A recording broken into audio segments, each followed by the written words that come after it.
watches. We did.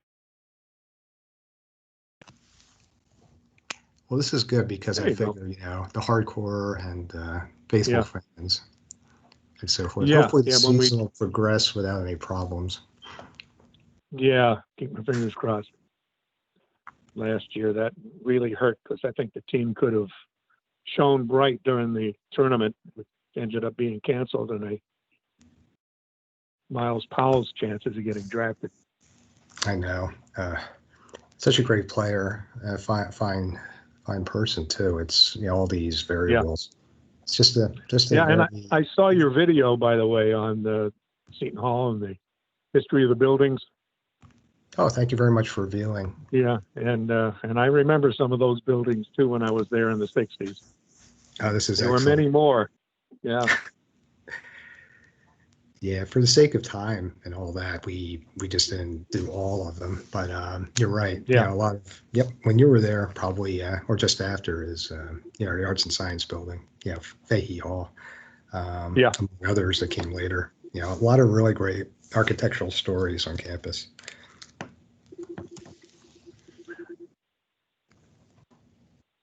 Yeah. I remember where the new buildings are when that was all green and it was really nice. We used to play touch football, and of course the ROTC had their maneuvers out there on the grass. Yeah, and I got some fun memories. This sounds good. This is what I always love to hear, is because it's it really makes the story all the better. Having great memories to share with others. So yeah. We had Seton Hall club football for a while. Started in '65, and then the university took it over and it became a intercollegiate sport.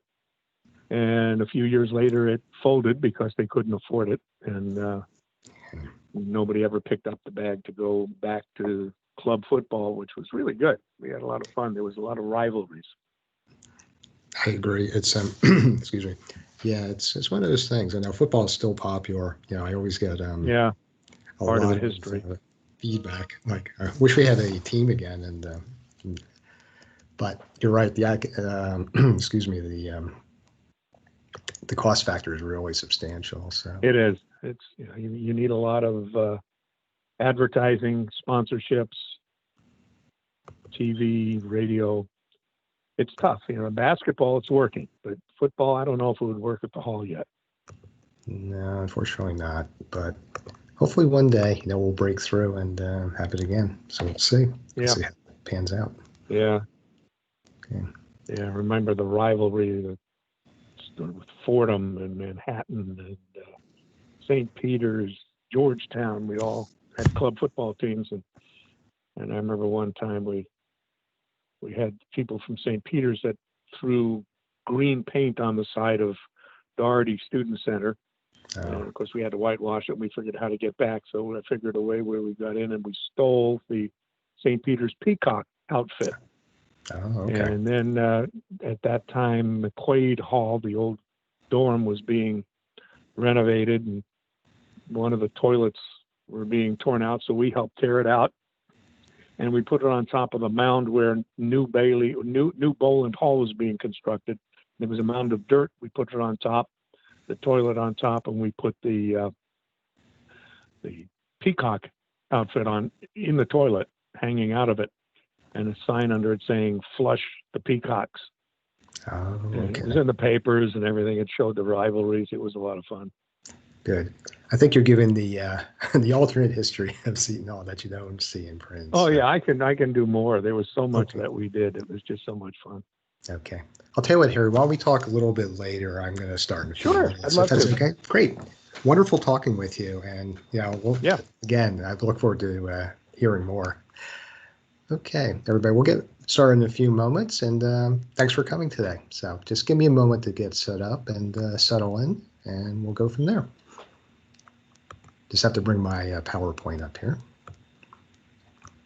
Oh, and I just want to let you know I'm recording. If there's any objections or thoughts about that, just let me know, and we can go from there. Okay, so from current. Okay, from the beginning. That always helps. Okay, I'll get started in just a moment.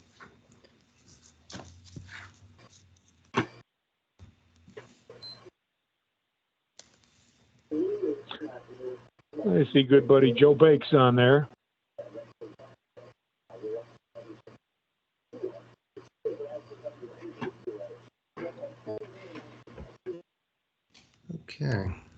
Okay, everybody, I'm going to get started. I really want to thank you again for being here with us today to explore the history of Seton Hall athletics. In the announcement or the promotion for this presentation, we have going up to 2006, which will constitute a majority of what I'm talking about here today. And I know each of you, just talking with Harry and seeing some of the others who are really loyal Seton Hall fans, you can add your own stories to this particular overview. And what I'm going to do is touch on most of the highlights. It's a story that's so deep and so incredible in its varied forms. Not only the teams, but the athletes, the coaches, the support staff, and of course you, the fans as well. One of the things, if you have any questions, feel free to use the chat feature if it's there. If not, I'm happy to follow up with you on any commentary you have or any questions. And research. If you have anything you want to research in terms of the history of Seton Hall athletics, I'm very happy to assist you. Because as I look at it, I'm a fan too, and it's all about collaboration, how we can help each other in terms of learning more about this wonderful story. So, without any further ado, I subtitled this presentation on the evolution and expansion of the sport. Basically, it comes from everywhere. And for the sake of time, I'm not going into the actual ancient or evolution of football, basketball, baseball. That's for another time. But again, if you're interested in those stories, I'm happy to work with you in terms of learning more. So let's go to our first slide here. I've broken this down into various components as well. Seton Hall athletics and literature. Now here's a real blast from the past. For faithful readers of the Setonian, which is still in publication, even though now it's in electronic form due to the COVID situation going on currently, it's been continuously published in various forms from March of 1924 to the present.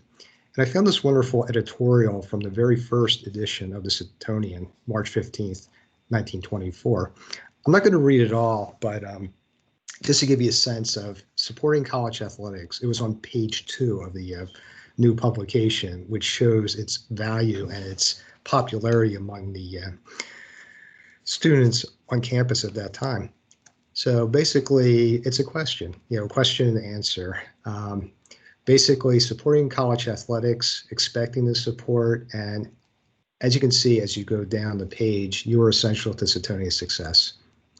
And putting your shoulder to the wheel, therefore, men of Setonia. It became coeducation in 1937 and then full coeducation in 1968, just to put that in there. Let the spirit and animates the life of every American national enterprises animate your life in the support of Seton Hall College athletics. So you can see it has a really weighty message, and it's really deep in terms of what it's symbolic of. And it holds true today in terms of supporting the Pirates in no matter what sport is going on. So, and if I sound like a cheerleader, in part I am, but also I'm just sharing information as well from from a professional and also a academic standpoint. So, and I should point out too that this PowerPoint will be available afterward. I'm not self-promoting; it's just purposes, so we can talk more about that as well if you haven't read the whole thing, or if I skip a little bit too fast in the presentation. Okay, disclaimers out of the way. Let's move forward.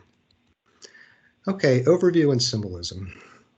That's actually a authentic letter from the 1930s, 40s from Seton Hall when athletes were rewarded for excellent play during the course of a season. Okay, now you can see team sports were represented throughout the years. And again, for the sake of time, I'm not going to focus on individuals as I'd like to, or individual coaches and so forth, but the team concept, just so you get a sense of what types of athletic endeavors the Pirates have been involved with over the years. And as you can see at the bottom, we had quite a few sports represented at various times in our history. I went in alphabetical order. Baseball was a major sport on campus. and it still remains so today. Basketball, fencing was actually one of our paramount or keystone programs, especially in the 1930s, 40s, up until World War II. And then, as I was talking to Harry off camera about, football was here for a number of years before foundered because of economic realities and so forth. Then you see all these other incredible sports that may not get the highlights or the headlines that are deserved, but at the same time invaluable to the overall student experience of the student athlete, and also the community and support staff, and also in terms of fan interest. And then we go into club sports, intramurals, and so forth. I always see cheerleading, the pep band, and others who work with boosting on the Pirates as like part of an athletic collaboration connection, which is very important. And then we have club sports too. Everything from hockey, karate, lacrosse, rugby, and others. So it's really interesting how the sports forum, the sports landscape at Seton Hall has evolved over the years. So this gives you a sense, along with these tremendous pictures of different teams and different poses from different eras, that give you a sense and a flavor of how Seton Hall's evolved in terms of its sporting history. Now, the history of Seton Hall athletics goes back as far as the school has been founded in 1856, during its time on the Madison campus, and then moving itself to South Orange in 1860. Now, as you can see, during the earliest years in campus, nothing was structured per se.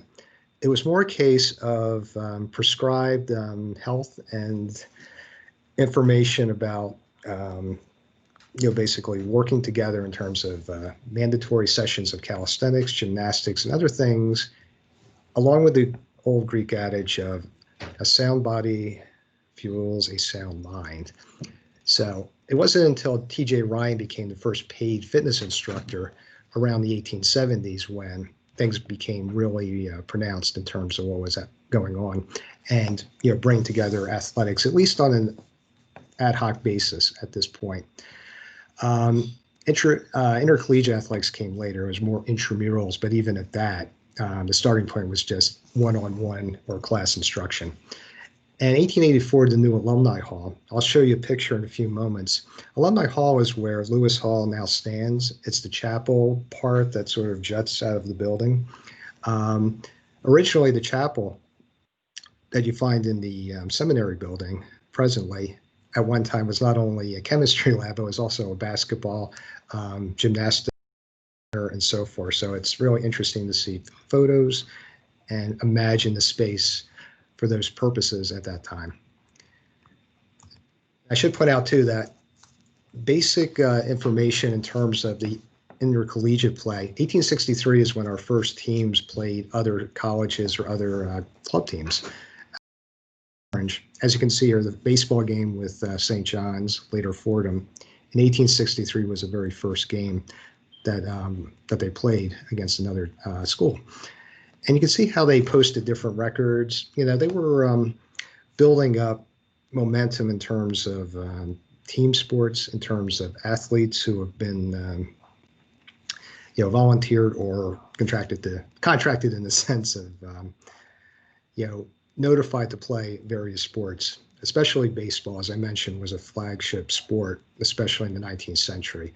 It was probably one of the most popular ones, and it drew a lot of fans to South Orange and local baseball fields to see the games.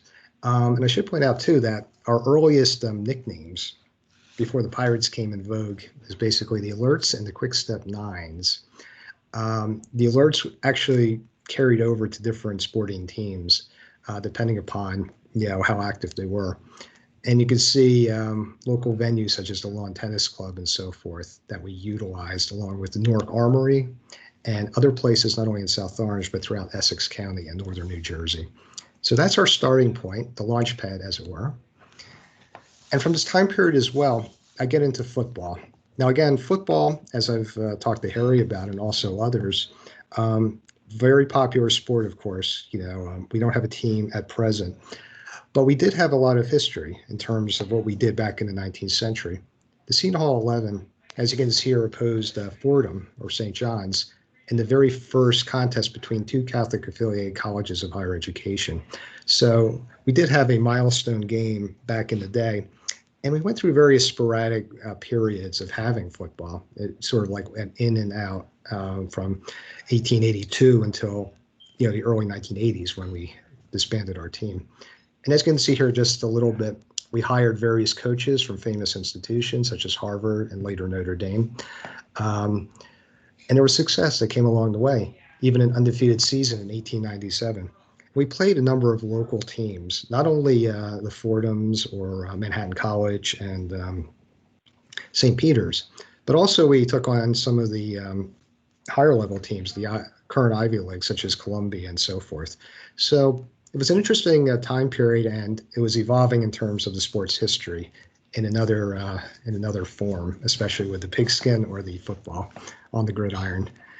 So we also had the formalization in 1897 of the SAA. That's why I put this period as 1856 to 97. The Seton Hall Athletic Association really was organized to organize and also really work with scheduling, ticket sales, working with supplies, uniforms, and what have you. So all this became more formalized at the end of the 19th century, and it carries over today to the fine work being done in athletics and recreation. And as promised, here's the exterior of Alumni Hall. Unfortunately, I didn't have the interior for you today, but if you look in the courtyard of the campus in South Orange, right outside the President's Hall, from the back of that, or from the front of the seminary building, you can see the original edifices in place for the most part. And then that was the first athletic facility on campus, indoors, that is. And the baseball diamond was on the fields where present-day Owen Carroll and the Mike Shepard Field are located. So everything sort of ties together from formation all the way to the present, keeping that continuity and also those traditions alive in various ways. Okay, the next period goes into the 20th century. And as you can see here, Seton Hall improved dramatically, not only on athletics, but as an institution. Different academic pursuits and initiatives really helped the school to grow into an interesting but also like a formidable academic institution. So the SAA was building along with the institution as well. And as you can see here, scheduling matches also continued in the vein of not only collegiate teams, but neighboring club, prep school, and even some high school teams, depending upon the sport and the circumstances surrounding scheduling and calendars from the different institutions. Now, as you can see here, the SAA's overall mission, offering advice regarding forms of exercise, physical powers, benefits of health. So they're keeping that mantra alive in terms of educating the individual, not only teams or intercollegiate athletes, but everybody on college about the nature of physical fitness in various forms. Now we get to the signature sport of basketball. The first intramural games were in 1902. And then the popularity of it skyrocketed. 1903 was the very first intercollegiate contest against local schools, different club teams, and so forth. And success from the beginning. We had Frank Hill, who was the first,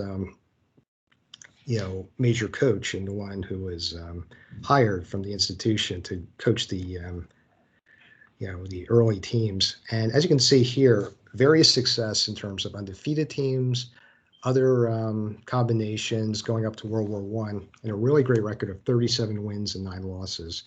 It's interesting about Frank Hill. I said I wasn't going to mention too much about individual coaches, but his story is very unique because simultaneously, I don't know if you know the story, but when he was coaching Seton Hall, he was also the head coach at Rutgers and the head coach at St. Benedict's Prep. So it was an interesting combination. So he was kind of fair across the board in terms of some of the opponents, but also other teams that were playing in the area at that time. And his work with Seton Hall will always be remembered for the success had by the early Cagers, as they were called back in the day. Okay. And furthermore about football and the alerts. As you can see here, we go further more in terms of the 1910s, 1920s, and a former Notre Dame player, I mentioned Harvard previously, but member Richard Red Smith of the Fighting Irish became head coach one of the many disciples of Newt Rockne, who was the famous coach of Notre Dame for many years back in the 1910s, 20s.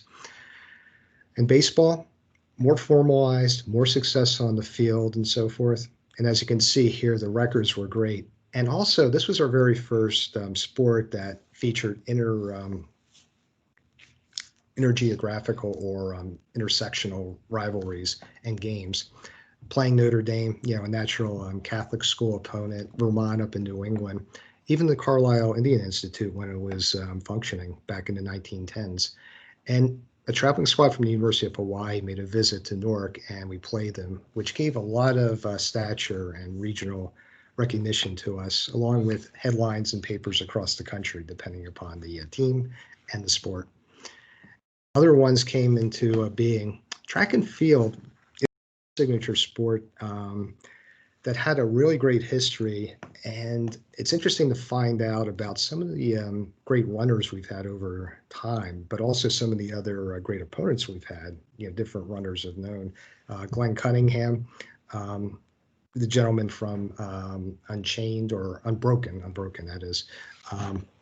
Lou Zamperini, he ran against Seton Hall contestants and also ran in this particular track meet that was sponsored by the school, the Seton Hall Track Invitational, which went from the 1920s to the early 1950s.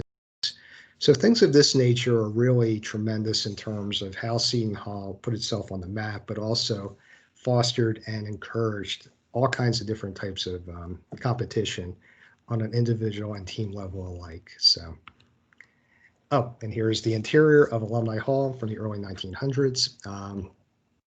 And as you can see here, it's the present day chapel, but as you can see here, the basketball court. Would help if I had my cursor here. Yep, basketball backboard, rim, everything else, hardwood floor, and also various gymnastics equipment. So picture yourself back in the early 1900s when you go into the chapel next time. Okay. Moving forward to the mid-20th century, as you can see here, due to financial circumstances between the Great Depression, there was no intercollegiate contest, unfortunately, but there was ad hoc or just informal competition on the campus between that period of time, of course, due to finances and also other logistics as well. Fewer students and fewer opponents to schedule. And as you can see here, the Diamond Anniversary, which came in 1931, basketball became a really important undertaking when they resumed play, especially after 36. And I should point out the efforts of Monsignor James Kelly, who was our president from 1936 until 1949. His vision was one of really great ambition. He wanted a very strong academic institution, which Seton Hall rose to become in more detail during his tenure as president, but also he wanted a strong athletic program of varying sports that would help get the name out and work in tandem or in synchronicity in terms of having these particular facets of the student and college life get out there and promote success in all forms, especially in terms of academics, in terms of a strong liberal arts program and professional programs, and also successful alumni and in the various professions out there, medical, educational, and so forth. And then the athletics. On this, what he did is he focused on a few signature sports, these being tennis, track and field, baseball, and basketball in particular, and then fencing. Fencing became, the major sport, as you can see here in the central paragraph here. 66 dual meet winning streak between 38 and 43, amazing. Before the NCAA crowned champions and made them official in 1941, unfortunately we missed out on that, but we were the recognized national champions, or only 2 national championships in school history to date, official ones, even though they were U.S. intercollegiate sanctioned. So it gets into debates about yes or no, was it actually a national championship? But yes, this was sort of like a consensus back in the time period of 39 and 40 of the fencing team winning, and the success just went on through that period prior to and even into the early years of World War II. And of course, the basketball team, the Wonder Five, John Honey Russell, and so forth. The success, they even had a 41 game winning streak. So Monsignor Kelly's vision was coming to fruition in pretty soon and really, quick order in various ways. And as you can see here, the success of the teams was great. And we actually made our very first postseason appearance in the 1941 NIT National Invitational Tournament, which at that point in time was the premier college basketball postseason tournament, which was important to the school and also to making it to that particular tourney. So kudos to those early athletes of Seton Hall who were able to do this, along with the coaches and, again, support staff. I'm always talking about support staff and the fans too, which make this the collaborative that it is. And of course, baseball. We can't forget baseball. Look here, undefeated teams with major records, and our very first NCAA regional district, appearance back in the 1940s. So all of these sports combined were very key in terms of fueling the success that would come even later as well in terms of Seton Hall athletics. They laid the groundwork in making Seton Hall not only just a regional name, but growing national recognition and renowned as well. So here's more about that time period. The soccer team. And as you can see here, the soccer team, which came a little bit later in Monsignor Kelly's tenure, especially during the war period and then afterward. And the same with golf and so forth, which came later in the 40s. Success came about. The soccer team, 1950. As you can see here, undefeated, but also 3 All-Americans. And to my knowledge, this has been unmatched by any other team to date in terms of NCAA competition at any level from Division III up to Division I. Golfers, the swimming team as well, and the track team as well. As you can see here, national tournaments, championships, and so forth. And I do point out, just for those who are going to who might want to refer to this later, just some of the individual coaches that were here. I will point out, it's interesting, from 1920 to 2020, I believe we've only had 3 head track coaches, which is remarkable. And each of them are legendary in their own respect. Harry Coates, John Gibson, and of course, the wonderful Coach Moon as well. So who's currently serving as head coach. So Walsh Gymnasium, and I point this out really specifically because in terms of Monsignor Kelly's vision, he wanted and he needed a facility that would bring in lots of fans, but multi-purpose, that would really speak to the sporting life of Seton Hall and the community. So this has been an institution since 1939-40 when it was constructed.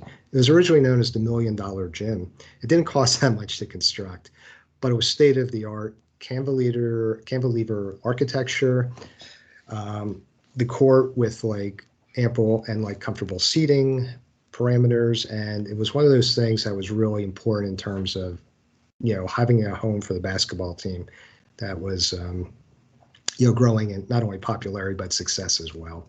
And you get a sense of the cars and everything around here. Walsh Gymnasium was also home to very interesting other athletic apparatus and rooms. It had a billiards room, it had a swimming pool, it had a rifle range, it had a bowling alley, among other things. And of course, today, it's surrounded by the Recreation Center. We built around it. But just a thing, when you're on campus next time, if you go into the Recreation Center, go to the left, see the wonderful Athletic Hall of Fame. But if you go a little bit to the right, you'll see the original edifice of the building still intact, along with the foyer and also the courts as well. So it's really interesting to see how history has evolved and melding the modern with the old in a really tremendous way. Okay, so we get into what I call, in many ways, the golden age, 1950s. As you can see here, the 1953 team, very important in terms of the lore and legacy of Seton Hall's basketball history, but not only the basketball history, but in terms of school history. We actually won the NIT championship in 1953. And I was talking to Harry as well, and it was great to talk to him about different individuals who contributed to this particular team and its value. And this came on the heels, other Pirate teams made that tournament throughout the 1950s and going forward into the early 60s as well. We had a little bit of a dry spell after that, but, other sports picked up the slack, so to speak. Baseball squad, first College World Series appearance nationally in 1964 with a wonderful 25-5 record. Coach Owen Carroll and also Coach Mike Shepard, great people who were really instrumental in terms of making baseball even more successful as a result of their success, of their knowledge, and imparting it on the talented players who were actually on the diamonds of Seton Hall over the years. And you can see all these other successful years as well. And then soccer team dominance as well. Soccer was oftentimes a fall sport, but Seton Hall had a lot of success, and that's carried over in time, especially to excellent players who came from local schools, but also international appeal as well for those who really made a difference in terms of the life and sporting history of Seton Hall. I'm sorry if this is name rank serial number in many ways, but I just want to give you a sense of some of the successful things that are connected to the school. There's so much to talk about. And as we continue forward in terms of the golden age, track and field as well, various meets, ECAC, Milrose Games, Penn Relays, and so forth during the track season, very prominent events, very popular in terms of attendance, but also participants. Other successful runners from not only the country, the world, went to these American-based events, including, again, the Seton Hall Invitational up until the early 1950s.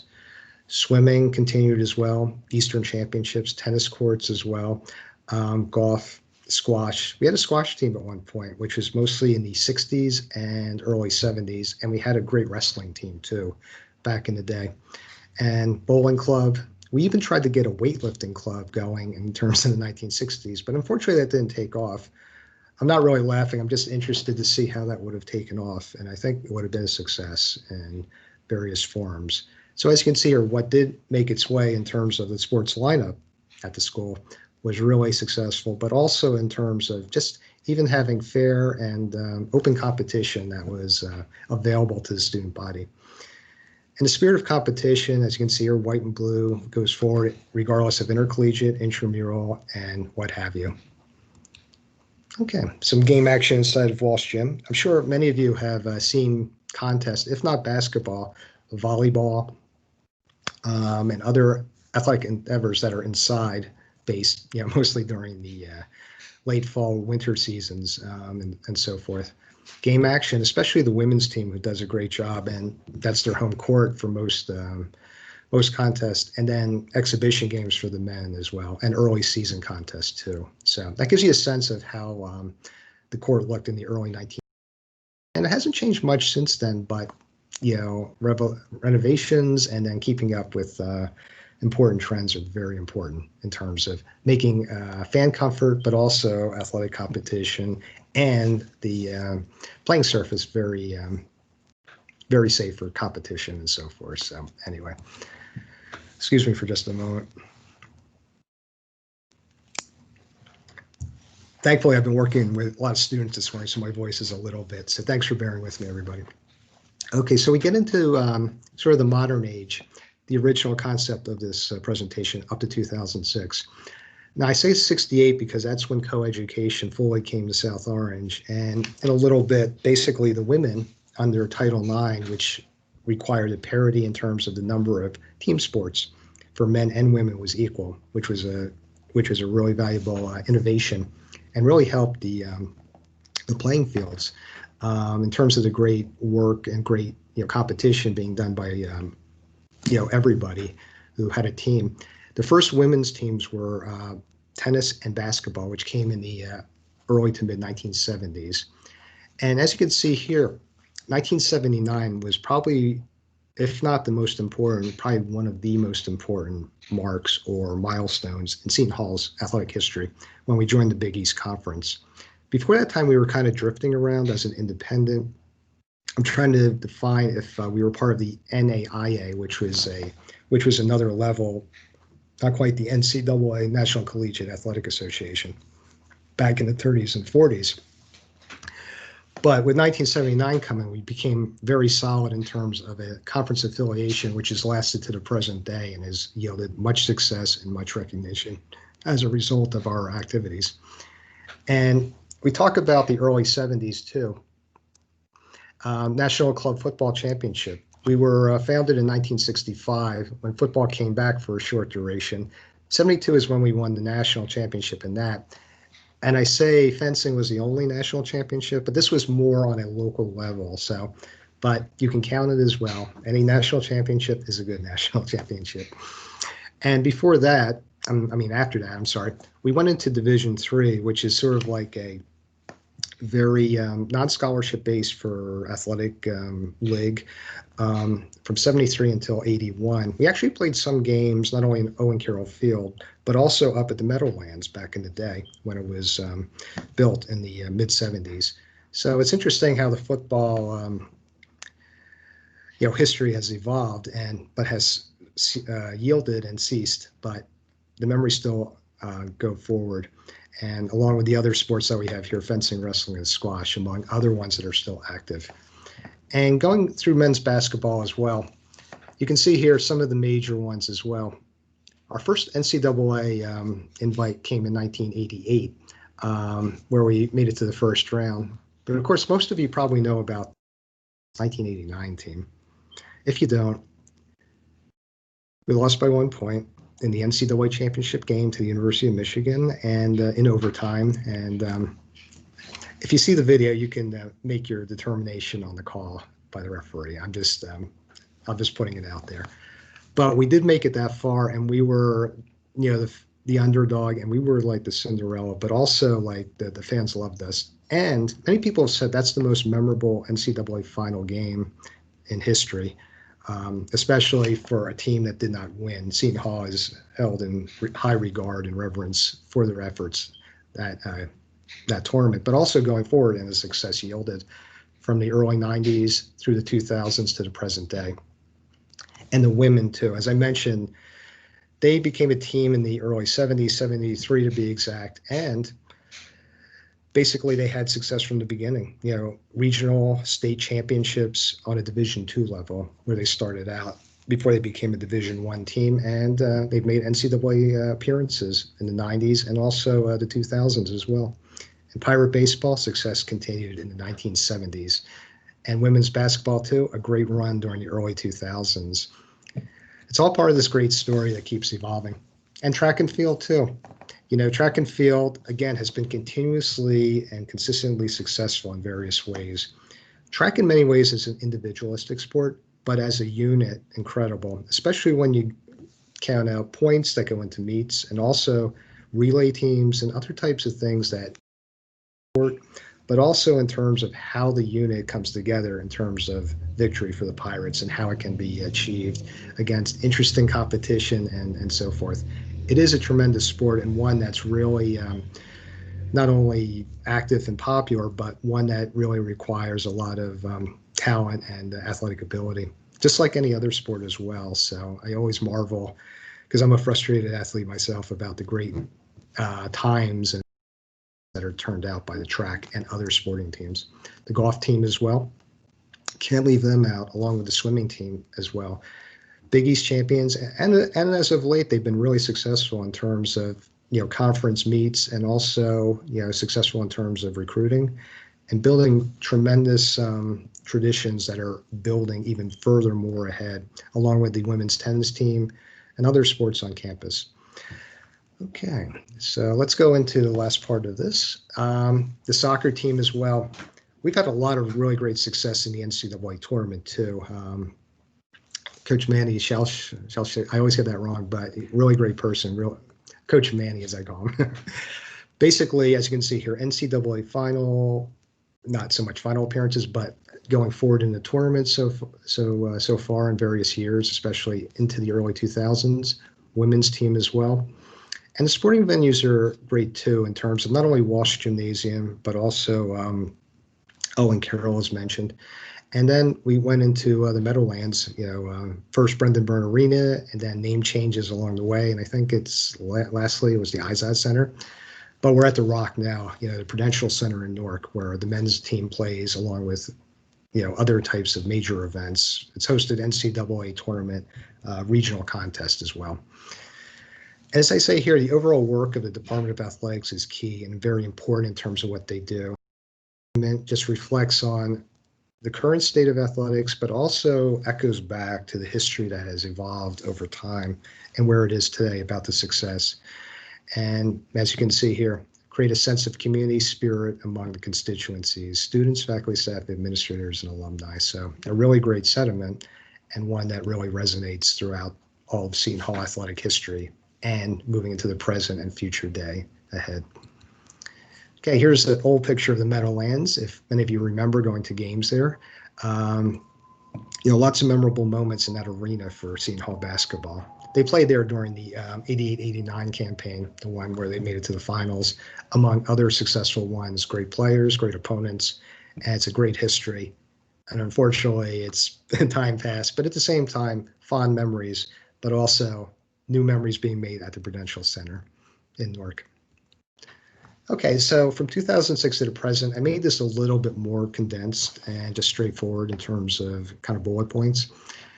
Big East championships for the baseball team, men's basketball, and I put in the asterisk about COVID in terms of the unfortunate. The main thing is that health and well-being are in play, and credit to the NCAA for being cautious during the tournament on that regard. And cancellations came with not only conference tournaments, but also the NCAA tournament, the NIT, and so forth. So this year, it's going to start up soon, and we're looking forward to seeing what the Pirates can do. Women's basketball, the same thing. Great teams over the years, 2014, 15, 16, in that period. Well done in terms of on the court as well. And the golf team, as you can see here, 2014 to 16, another great run for Big East championships. Softball, men's swimming and diving as well, Big East championships, and the volleyball team an NCAA bid. And then we go into the fall of 2020, where we are now, and even next year, winter of 2021. I should have a question mark there. What's going to happen? And hopefully, again, good health, well-being, and excellence all reign supreme in terms of how the sporting world of Seton Hall will evolve and move forward during uncertain times. Okay, and some other recent accomplishments that I wanted to highlight for you. Now, student athlete is a very important term because, basically students are here for an education. And education comes in various forms, not only in the classroom, among your peers, social groups, but also in terms of athletics, which can teach so much in terms of sportsmanship, fair play, other types of things that make a well-rounded person. Again, the body fueling the mind. And as you can see here, 80% of the student athlete population, graduates, along with over 200 academic All-Americans. That's a very impressive statistics, I should say, and one that really carries forth and has been really consistent over the years as well. So something to look forward to for student athletes into the future as well. And looking here, Rick Cerrone, who was a very prominent, important, and excellent player for Seton Hall during the 1970s, made it to the National Collegiate Baseball Hall of Fame most recently. So these are from this fall and various accomplishments that really are important in terms of showing how Seton Hall has historically made its way into the present day too, in terms of things that really are important in terms of reporting, but also in terms of noting for those on campus, but also the alumni population as well, and even the world at large. So I'm in my cheerleader mode still. So let me go on to the next slide and I'll see what you think. Now, I don't know how many of you have seen the New York Post from March 22nd of 2020, but the New York Post, I'll take this as maybe an unofficial poll. They did a computer simulation and we beat Duke to win the national championship. So I'll just leave it out there for you to take in. And it's really heartening to at least have some recognition of how great that team was. And as you can see, here, Miles Powell, All-American on the front page. Okay, and I just want to honor too, Michael Shepard, our great coach over the years in terms of great work he's done in terms of baseball manager, coach. And the name of the field was just, christened late last year, right before the quarantine set in. So that was a great tribute to wonderful person, the family, and also in terms of future scores of baseball players, along with remembering the tremendous individuals who had taken that field previously. Okay, additional information and fun facts. I want to leave you with some lighter things, but are also important and very, kind of quirky in a great way in terms of the athletic history of Seton Hall. Okay, here are some of the major milestones, and this is just a recap from what I said, just to reinforce some of the important ones. Okay, again, first athletic activity was just basically individual and required types of things such as hikes and working out in the gymnasium and so forth. The fencing championships of the early 40s, the first postseason tournament, NIT, and the championship in '53. ECAC, that was sort of our affiliation along with several other Eastern schools. Again, not formal in terms of conference affiliation before the Big East came in. So we were active during that time in the East Coast Athletic Conference, Title IX, women's sports, as I mentioned.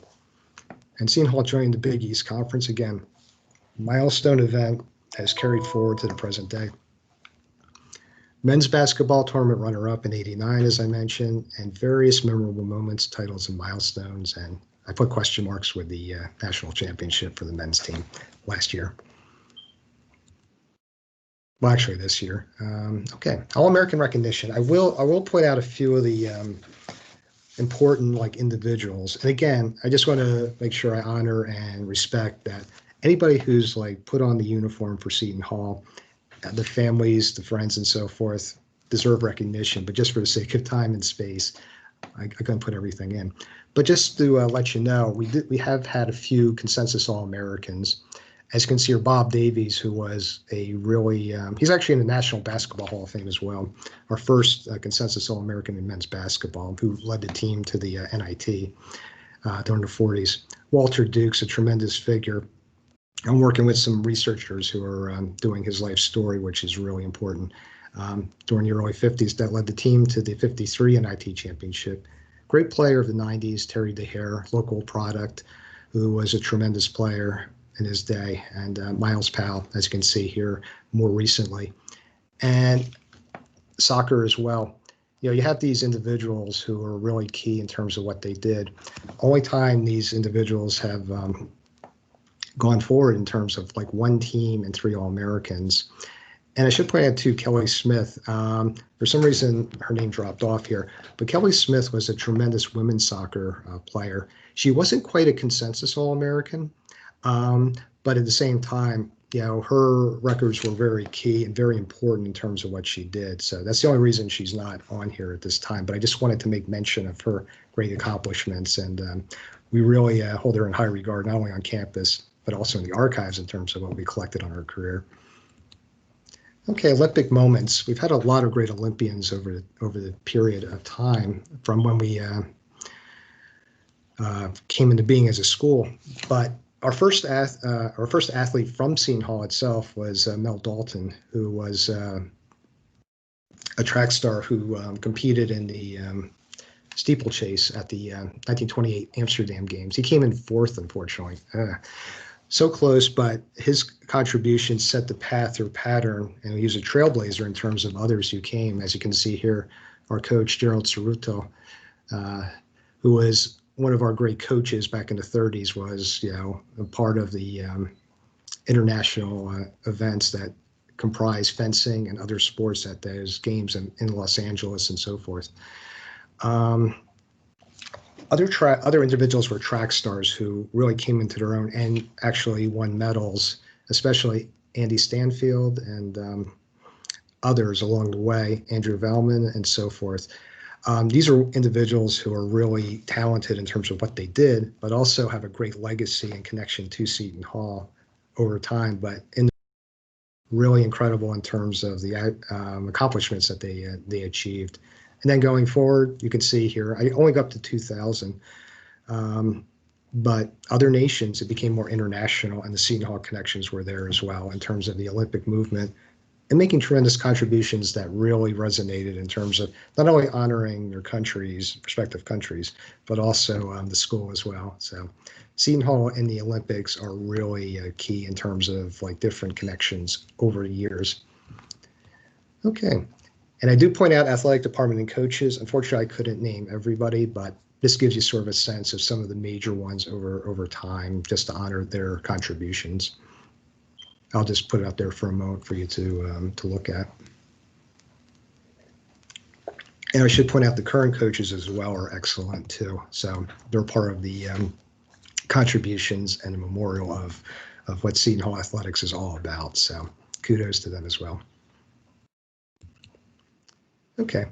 And again, the student athlete, classroom instruction, intramurals, mass media and athletics, the great work and the great friends over there in sports information, sports media, and the athletic center, and just anybody who's connected with the recreation center and athletic teams have been really kind to me. And I really hold them in high esteem for the great work they do with students and the community. Seton Hall sponsored events and scholar athletes. We've had a number of them. As you saw on that slide a few moments ago about the graduation rates and the All-Americans, academic All-Americans, and even Big East academic All-American, well, Big East academic conference performers. So all these things tie together and are a big part of the whole spectrum of Seton Hall athletics over time. So all these great components that go into making the program and its legacy. Now, I wanted to put this in here. We've actually had a lot of interesting individuals, famous sports figures who have visited campus over time. Bill Bradley, Bill Walton a few years ago from the Portland Trailblazers, who played at UCLA, for example. Howard Cosell even. Billy Martin was here. So we've had a lot of interesting individuals from different sports. Boxers in particular. We had Floyd Patterson here in the early 60s. James Braddock, the Cinderella Man, was here briefly in the 1950s, I believe. And I found this in a scrapbook. This is kind of buried in our lore, but the legendary Joe Louis was here, and he actually fought amateur bout against Rocky Graziano, as you see here, who's another famous figure in boxing annals. The film Somebody Up There Likes Me, starring Paul Newman, was based on his life story. And of course, Joe Louis being the legendary fighter for all times. Just a little overview about him and when he visited Seton Hall, and also his work with the PGA in terms of being a trailblazer. So it was really nice to see this clipping and share it with you here today. And he's emblematic of all the visitors who have come to campus, both famous, really famous, and for those athletes who were maybe not so famous, but still, remarkable in what they did in terms of their athletic achievements and output. Okay, Pirate Athletic Potpourri. So a few other things. This is one of our first images of athletics back in the 1870s. This is the 1872 baseball team, beautifully dressed in evening wear. So there's no record to say if they played in that attire or not, but sometimes they may. It all depended upon the circumstance, but they don't look good for the picture regardless. So the baseball team, again, was very popular. It was like a key sport for Seton Hall's evolution during the 19th century, as I pointed out in previous slides. And from there, as you can see here, it went more national. Here's a ticket stub from that game with the Chinese visiting squad from the University of Hawaii with a really great price of 25 cents. But you have to keep in mind economics, inflation, and so forth. So it was a hot ticket, literally, back in the day to view those teams play in Newark back in 1912. And I should point out, for those of you who read juvenile sports literature, the Chip Hilton series, written by legendary coach Claire B. from LIU, began in the 1940s, and he wrote a number of stories, not only basketball, but football, baseball, any type of sport you can imagine. And this one here, Who Crazy, for example, you can see the gentleman here, blonde, looking for the ball.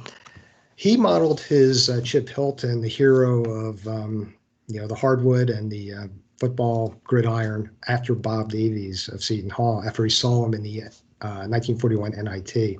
So anytime you pick up a Chip Hilton book, you can think of Bob Davies as the inspiration behind the character. And check this out. President's Hall right here. Look at these nice young people here, men and women, back in the late 1930s with golf clubs. I've heard stories about before the campus has been built up that people could actually hit golf balls like a driving range back in the day, especially before the 1960s and more construction came in. So this is a wonderful picture of that time period. Even though coeducation wasn't really allowed at that time, women could be on campus during the summer months to study on a limited basis. But you can see athletics was another component of the educational experience for both men and women at that time. And the women's team, the very first one, I had this in an earlier slide, but it's a really great image, and I'm just putting it there. So you can see that the women happy and ready to take action here in their team picture. Sue Dill, first coach right here, and various wonderful players as well. And going back on the fun or potpourri, I don't know how many of you were on campus during the 70s, but we had roller derby at Moss Gymnasium, which I can imagine is really interesting. I don't know how that would fare today in terms of roller derby teams and colleges. It would be interesting to see Seton Hall go up against Rutgers in roller derby. Of course, it would be a clean contest according to rules, but if anybody's ever seen roller derby just in general or specifically, it's a really interesting sport. Very competitive and very active. So that gives you a sense of some of the interesting highlights of what was going on. Now I'm going to wrap up with traditions. I'm not going to sing because I don't want to hurt your ears. You've been generous enough listening to me talk for about an hour. So many school songs go back to the 1920s, and even ones today, Fight, Fight, Fight for the Blue and the White is probably the most popular one, which has variations on the words. But some of these go back a ways, and if you see a number of old black and white movies that have college sports themes, you'll see a lot of cheerleaders doing things called locomotives and rah-rah type of stuff. And Seton Hall was no exception in terms of what they did to support their team. And these are just some of the words. And again, I'll have this involved with the PowerPoint for later reference if you want to cheer. And it's very much endorsed, and go for it. So with that, also, I really do have to point out why we got the name Pirates. I get this question quite a bit, and it's interesting. As you can see here, the white and blue was the college nickname, along with possibly the Villagers in some context, because we were, located in South Orange Village. As you can see here, the South Orange connection. Seton Hall and Holy Cross played a baseball game in 1931. A New York sports writer, even local, said Seton Hall team is a gang of pirates based on the aggressive play of the Seton Hall Nine that day. And it found its way into print, I believe, in the New York News. And from there, the Seton Hall players, coaches, and campus community read it and said, that has a nice lilt to it. It connects well, Seton Hall Pirates. And they said, we're going to have that nickname because it's a little bit more fierce and intimidating than the white and blue. Even though the white and blue is nice, the Pirates have stuck forward to the present day. And just a very brief side note, during the 1930s, after this was made, around 1937, 38, there was another idea that came up. The Setonian newspaper put out an editorial saying, should we change our name from something less violent, like the Pirates, to something like the Kerry Blues? If you're not familiar, a Kerry Blue is a breed of dog, but keeping the blue color and so forth. So it didn't gain traction. Just so you know, it's interesting how individuals wanted to put their own stamp on it. With that said, Kerry Blues is, in the history annals, but the Pirates have been longstanding and have stood the test of time, so to speak. And, basically the Reverend Thomas Gilhooly put an ode to the Pirates in the Setonian, and that's really solidified it in terms of how the Pirates have lasted from the 1930s to the present day. And these are just some of the logos I've found relating to the pirate over time up to the present day. Okay, further study. I'm sorry, I have to promote. In the archives, the library, and other places, basically we have other types of collections dealing on athletics in various sports, various individuals, various events in different formats as well. Yearbooks, box scores, different stat sheets, and so forth. So a lot of this can be researched. That's why I just want to encourage you, if you want to go that route, we're happy to help you out.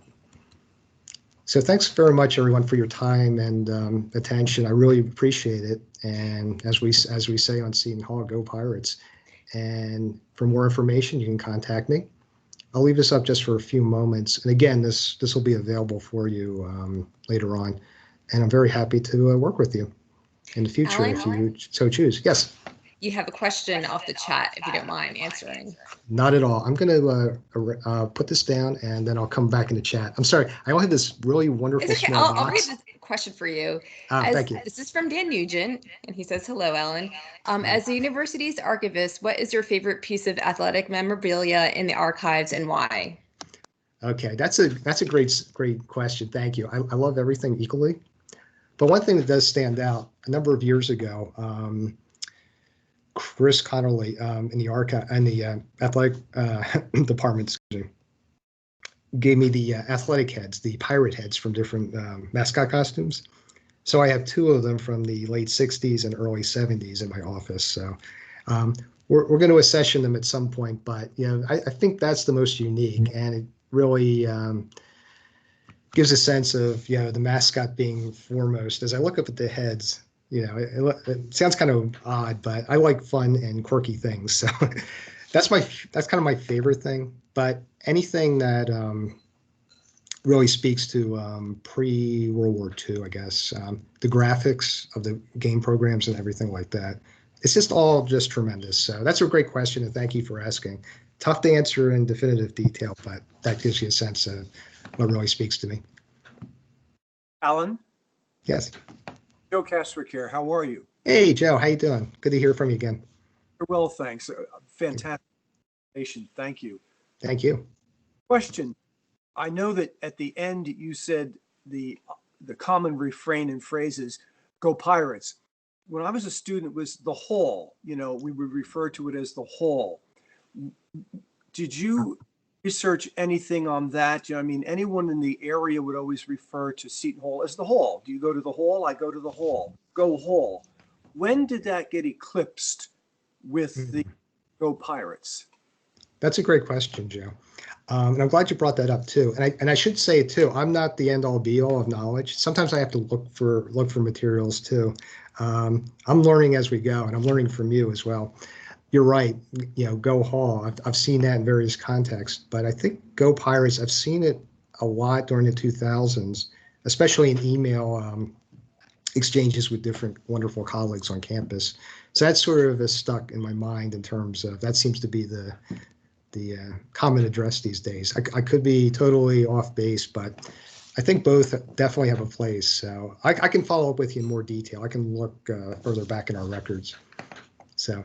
And again, this is a collaborative too. I'm learning from you, and at the same time, I'm learning from the what we have in our collection. Thank you. Alan, looks like you have some more people who have their hands raised for questions. Okay. Okay, go ahead. Whoever has their hand raised, I can't really see. And please forgive me. Okay, who do we have here? My apologies too. It's like I'm actually in my home right now, so I'm just trying to navigate the technology here. Okay, it looks like they may have put their hand down. Okay. Well, I'll tell you what, I can follow up with you at a later date and go from there. And again, I just want to thank everybody for coming today. You're wonderful, and I see a lot of familiar faces and new friends as well. So thank you very much, everybody. Alan, Joe, for you, go Hall and go Pirates. Okay, Al. Okay. Thanks, everybody. And I'm happy to follow up with you. Thank you. Oh, and I just want to thank Jen O'Sheal for inviting me and doing a great job with University Weekend. Thanks, everybody.